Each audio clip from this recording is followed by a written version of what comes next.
In a cold corner of northwest Iraq, Maqbula Bajo is still homeless. She's Yazidi, part of a community enslaved and murdered by ISIS. She was taken from her home and kept as a slave for 2 years. In front of our eyes, they killed them all. My father, uncles, our relatives, my father's uncles. They blindfolded the youth and tied their hands and took them near the river. We heard them being shot. She feels she's been forgotten by the world. While many victims have yet to find peace, many of those who joined ISIS have yet to see justice. Just over the border in Syria, another group of women live in another camp. But these are the ones who married into the ISIS cult, and their surroundings seem much more comfortable. These are blankets from the UN. We took a mat and we grouped together and have coffee here in the evening to try to talk together to help one another. In Roj camp, Kimberly Pullman is trying to seem normal. James. It's nice to meet you. Nice to meet you, Kimberly. She's a US-Canadian woman who joined ISIS in 2015. Now, like thousands of others, she's in a camp waiting for one of the nations she left to take her back. The tent, which she shares with British ISIS woman Shamima Begum, is nothing like I've seen in Syria. Satellite TV, heating, even little mementos of home. A stark contrast to the hellish conditions most refugees endure. Pullman is keen to show she's not radicalised, not a threat. She blames her time in ISIS on her husband. And how did you meet? We met online and he was a really vibrant, very alive, very knowledgeable, very relaxed kind of human being. Certainly not what you would have expected if you think of the word terrorist. Like many of those who joined from the West, Pullman was recruited online. And despite this, like so many others, she denies seeing their crimes before leaving to join them. I was asked, didn't you see the beheading videos? The problem is that in North America, every time I clicked on any links, they weren't there anymore. So no, to be honest with you, I didn't see them, and I don't have Cablevision. Yes. An argument that's difficult to believe, but Pullman appears to have rationalised her actions, not only to convince others, but perhaps also herself. She's one of thousands of men, women and children left over from the so-called ISIS caliphate. After the fall of Baghouz a year ago, the apocalyptic end to ISIS's reign of terror, thousands were taken into custody. We witnessed truckloads of some of the most hardened families driven away to an uncertain future. Lines of ISIS fighters sat out in the cold, awaiting their fate. But now, a year later, in camps and prisons across northeast Syria, these people remain in detention and no formal sentencing is in sight. Pullman's camp is nothing like the main tented city at Al-Hol, where appalling conditions are entrenching radicalisation. Entire areas are no-go zones for aid agencies for fear of being attacked. Over 65,000, about a quarter from the west, wait for a resolution, and half are children. You can see children, they'll take a doll and they'll behead the doll. It's very, very frightening, actually, to see what children can be taught to do. Hodomathana is another US woman and Pullman's neighbour. Her decision to join ISIS now implicates her 2-year-old son, Adam. Look at me. Look at that cheese. Stripped from a normal life, paying for his mother's crimes. I first met her a year ago. Shortly after, the Trump administration revoked her citizenship, despite the fact that she was born in New Jersey. She's now appealing for a third time.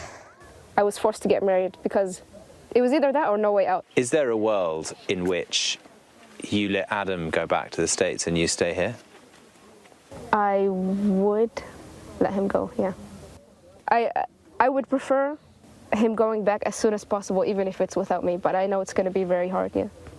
Take it? Okay. The women cast themselves as Westerners trapped in a world of terror.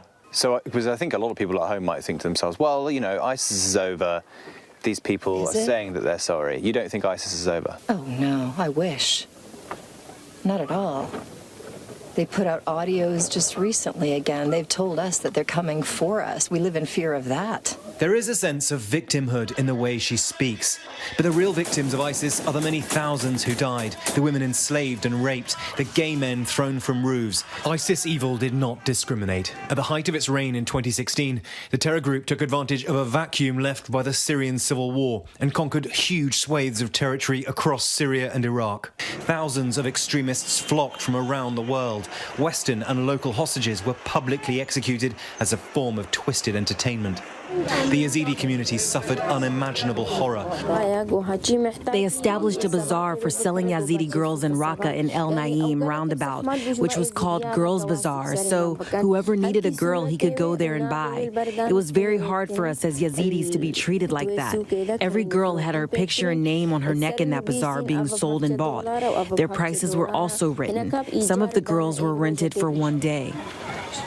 And she holds the wives responsible too. They were also the wives of ISIS members. They treated us worse than their husbands did to us. Those ISIS women were holding Yazidi girls for their husbands to rape them and torture them. They are ISIS wives. We want them to be punished too. I'm just trying to explain to you that it's a very emotive issue. And of course, ISIS committed some of the most heinous acts I think it's possible. They did. We're still finding out things that they did, and we're in shock even finding out what they did because we didn't even know. But it's interesting how you say they rather than... Because I think people at home will think that, well, you were ISIS, you joined ISIS. Never. I wasn't before I came. It was known. They tried to kill me there because I wouldn't conform. What would you say to people watching who will look at your situation and will look at this? I mean, this is much nicer than most of the other, or any other tent I think I've ever been in Syria. Really? And say, you don't deserve this. This is, you married into ISIS. Your punishment is to stay there and to rot. I'd say that's a very dangerous way of thinking. These people put me in prison too. They tried to kill me too. So you have to realize that we all have different stories. These women and the thousands like them are only half of the problem. A few hours away from these camps, thousands of suspected ISIS fighters sit in prison. Now, we've got under strict instructions here not to talk to anyone inside the prison about events that have been going on in the outside world, most specifically the death of their leader, I won't say his name, and also the incursion in October. But many of them probably do have some way of communicating with people outside. Like a United Nations of terror. The majority, like in the camps, are from Syria or Iraq. There are thousands of Westerners and non-Arabs here too. Oh, Kyrgyzstan! The authorities have been pushing for months to have an international tribunal set up to try these men. But Western countries have been slow to act, and so the Kurds are once again left to handle an international problem on their own. I spoke to you a year ago, yeah. You're from Trinidad, right? Yeah. How long have you been sleeping there? 2 months you've been sleeping there now. I don't forget your face. Oh, my face or because I'm a terrorist? Well, both. He's had time to think about some solutions. It's either you put everyone outside on the wall and shoot them straight in the head. The world will be happy there is no more terrorists anymore. So there's a big solution. Or you put them and you try them. You try them, who you give how much jail or whatever jail term. I know the biggest problem is the money. But maybe this is the ultimate punishment. Maybe for you not to know what's going to happen and you're just sitting here like this. Yeah, but maybe that's your punishment. No, but they know this will never last. Sitting next to him is Lirim Soleimani, a 44-year-old Kosovan American who joined ISIS in 2015. He says he didn't fight, but still has dangerously confused notions about Islam and the bloody crimes ISIS committed under the guise of religion. If somebody cheats and admits that, or he has 4 witnesses, he's going to be stoned to death. I mean, that's the way it is. There's nothing for me like to agree or not to agree. I just go blindly abide by Sharia. But the conditions he and his fellow ISIS members are kept in now, he deems unfair. We've been kept in there like a cattle. You don't know what tomorrow is going to bring. Is that all right? Is that any better than ISIS, what you're referring to? Well, I think if this were ISIS, you'd all be dead by now. But Maqbula is clear what she thinks should happen. It must be a lifetime punishment by an international criminal court to be punished at the same place where they did their crimes and massacred Yazidis and sold and bought Yazidis. In one sense, those who made the decision to join ISIS are already living their punishment, but they cannot stay here forever. The Kurds suffered under ISIS, and now the world has left them to guard their own tormentors. And it's not just a security issue. The victims of ISIS endured some of the most heinous crimes imaginable. If their families are to get justice, holding these men and women to account, rather than ignoring this situation, will need to happen soon. James Longman, ABC News in northeastern Syria. And James Longman, just back from Syria, joining us now from London. First of all, James, absolutely remarkable journalism. Just the access and the people with whom you spoke, incredible. Talk to us for a moment now about the justification nations like the United States and others are using to not try these people back in what was their former countries. Yeah, Cairo, I mean, the long and the short of it is that it's politically toxic for many countries to say to their people, we're going to bring fighters, wives, their children back to their home countries, countries that they said they didn't want to be a part of anymore. Remember, people renounced their citizenship. They went to join what they thought would be a state. So I think public perception is very much against this. There are countries that are making more of an effort than others. We're told the Swedes and the Dutch, for example, are kind of engaging a lot more with the Kurdish administration. Other countries are dragging their feet. The United Kingdom, France, Belgium. There are a lot of Australian fighters, a lot of Australian women and their children still in those camps that you just saw there. I think the biggest stumbling block, though, is the kind of burden of proof that you need in a Western country to be able to try people. Take Shamima Begum, for example, that British young lady that you saw in that report. If she were to come back to the United Kingdom, what could she be tried for? Going illegally to a foreign country, perhaps joining a foreign terror organization. But over and above that, what else can proof be found of her crimes? And I think from a British point of view, she could end up in a court, she could perhaps be sentenced to 5 or 6 years in prison, and then she'd walk free. And I think that's what people in Western countries are scared of. That is why the Kurds are saying, well, try them in Syria, try them in an international tribunal, give us the resources to be able to do that, build prisons in Syria, help us house these people properly, find us a long-term solution here in Syria where we have the proof, we have the victims that can testify. You heard the Yazidi victim there say that she wants very much to take part in that process.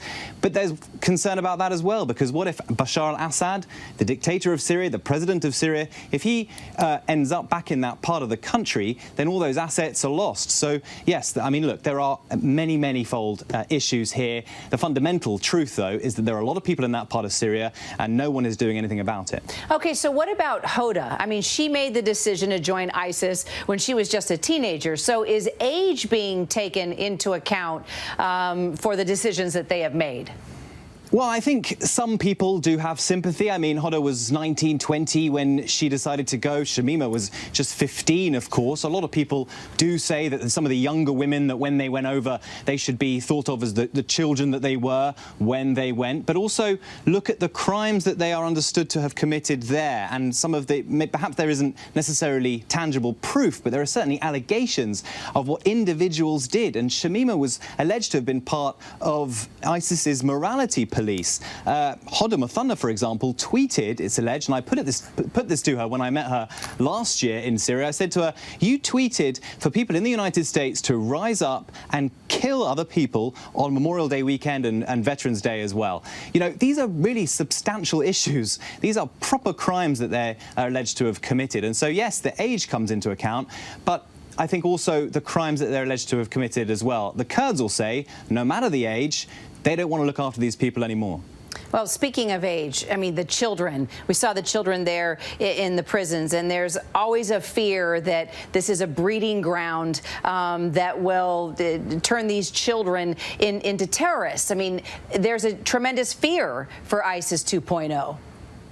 Yeah, I mean, that's absolutely right. I think, first of all, it's a humanitarian crisis. There are something like 7,000 Western-born children in the foreign part of the camp at Al-Hol. But if you look at the main camp, 65,000, half of that is children, and a quarter of all children are under 5. This is a tremendous humanitarian crisis. Children are losing fingers to frostbite. They have learning difficulties. They are malnourished. I visited an orphanage in Hol camp where I met a young child who'd lost both of his legs, another who had flecks on his face from where a mine had gone off in front of him. The psychological damage is also massive. So on a humanitarian level, it's very, very serious for these children, paying for the crimes of their parents. And yes, if they're left to rot in this camp, that will be a problem for the future. This is a generation of children who will grow to be disenfranchised and radicalized, and it will be a problem for the West. So it's all very well for a lot of people to say, well, leave them here, lock away the key. But that doesn't do us, in the long term, any good. And the Kurds are saying the fundamental reason why we, ABC News, visited Syria was because the Kurds are saying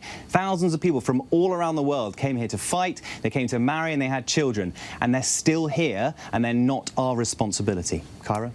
James Longman, sure.